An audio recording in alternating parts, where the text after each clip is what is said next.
अभी हम मौजूद हैं सोनपुर प्रखंड के जहांगीरपुर ग्राम पंचायत में, जो कि हमारे समक्ष है। सरपंच जी, क्या समस्या है, क्या समस्या से जूझ रहे हैं, इनसे हम पूछेंगे। क्या नाम हुआ आपका? मेरा नाम अरुण कुमार सिंह होगा। क्या क्या आपको 11 सूत्री मांग को लेकर धरना प्रदर्शन हो रहा था, तो आप लोग का क्या मांग था?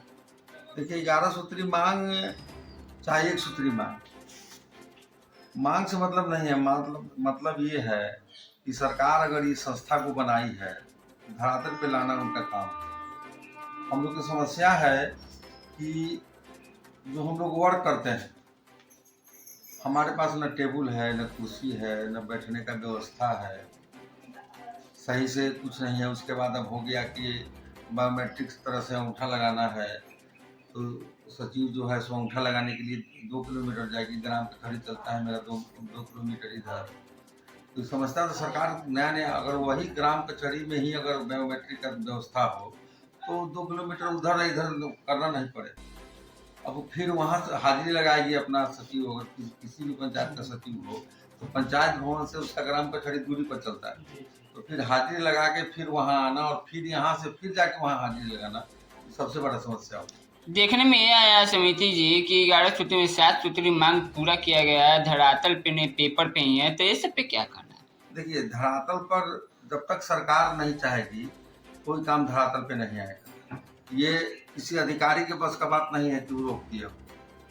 सरकार का ये काम है, और सरकार जब तक नहीं चाहेगी वो 7 सूत्री मांग माने या 1 सूत्री मांग माने, जब तक सरकार नहीं चाहेगी कोई उपाय नहीं है। कचहरी चलाने में क्या क्या समस्या परेशानी आ रही है? समस्या है, सबसे बड़ी समस्या तो ये है कि आपको बैठने का ढंग से व्यवस्था नहीं। किसी पंचायत में तो नीचे बैठना पड़ता है, नीचे बैठता है लोग, सरपंच भी बैठते हैं, वहाँ कुर्सी टेबल की व्यवस्था नहीं है। जी जी। वहाँ बाथरूम नहीं है, लेटरिन नहीं है। अगर पंच लेडीज है तो सबसे बड़ी समस्या है कि वो जाएगी तो जाएगी कहाँ? बाथरूम अगर उसको जाना हो तो जाएगी कहाँ? आपके यहाँ अगर कोई आता है फरियादी और उसको अगर कहीं बाथरूम जाना हो तो कहाँ जाएगी? जैसे कि सरपंच जी एक केस निपटारा करते हुए किसी का जमीनी विवाद हो और कुछ मैटर हो, तो वहाँ पर तो खतरा रहता होगा आप लोगों को। देखिए, खतरा तो हर जगह है जी खतरा से डर के रहिएगा तो सरपंच का इलेक्शन नहीं लड़ोगे। जी जी। है ना? सरपंच का मतलब होता है न्याय प्रिय, न्याय काम करना, और खतरा से कब तक भागिएगा? आप लोग को थाना प्रोटेक्शन करता है क्या?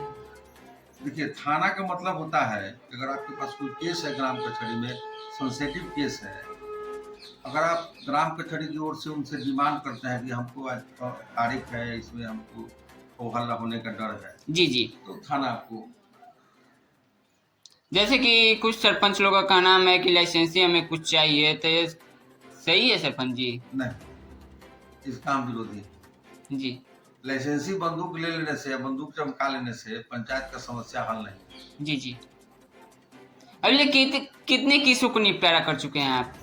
देखिए, मेरे यहाँ पता लगा लीजिएगा, ब्लॉक में हम नंबर 1 में जाते हैं। जी जी। हमारे यहाँ अभी 5 साल में कम से कम 280 को केस का निपटारा हुआ है। जी जी।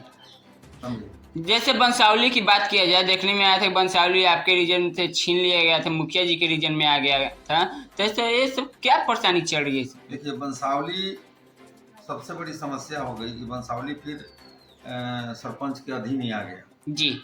समझे? लेकिन उसका एक कॉलम है, फॉर्म है, फॉर्म पूरा फुलअप होगा, 6 पन्ना का फॉर्म है।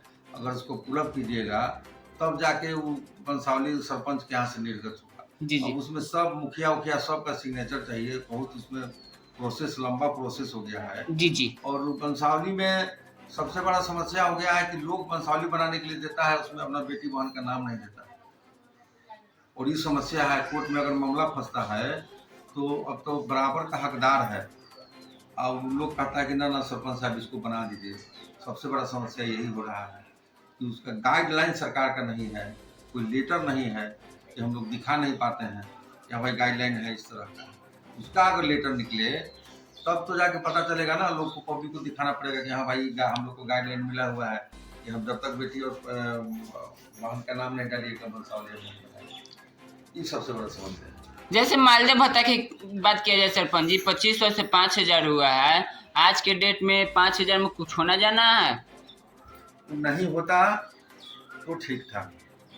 5,000 देने से ये तो लॉलीपॉप हुआ कि नहीं, अगर सरकार देता तो भी काम चलता जी इससे पहले भी काम चलता था। जब 600 रुपया था उस समय भी काम चल रहा था, जी जी और वही काम अभी भी चलता। ये मान दे के नीतीश जी ने बहुत अच्छा काम किया था, उनका एक सपना था, उसको शायद अब कहाँ से कमी हुई, उस चीज़ को धरातल पे नहीं चढ़ा। जी जी नीतीश जी का एक सपना था, ये बहुत बढ़िया उनका सोच था जी कि जी हमारे यहाँ केस हो, उसका निपटारा ग्राम कचहरी करे। तो सबसे बड़ी समस्या देखिए, आम पब्लिक में भी समस्या है कि अगर वो केस करने जा रहा हो तो जो केस हमारे ग्राम कचहरी के अंतर्गत आता है, लिखवाने वाला हर आदमी जाएगा थाना में, लिखवाएगा कि मेरा सिकड़ी छीन लिया, तो मेरा कान का बाली छीन लिया, तो 4 भर के सोना गायब हो गया, तो साला वहाँ धारा 379 लग जाता है उसमें।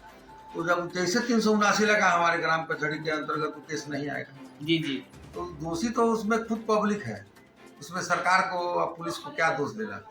सरकार से क्या मांगे, मेरे चैनल के माध्यम से मांगना चाहते देखिए, हैं? सरकार से हम क्या, हमारा सरकार से यही एक वो कहना है कि जो भी डिमांड है पूरा हो या नहीं हो, लेकिन जितना डिमांड है उसी में हमारा ग्राम कचहरी सुचारू रूप से चले, इसकी व्यवस्था होनी चाहिए।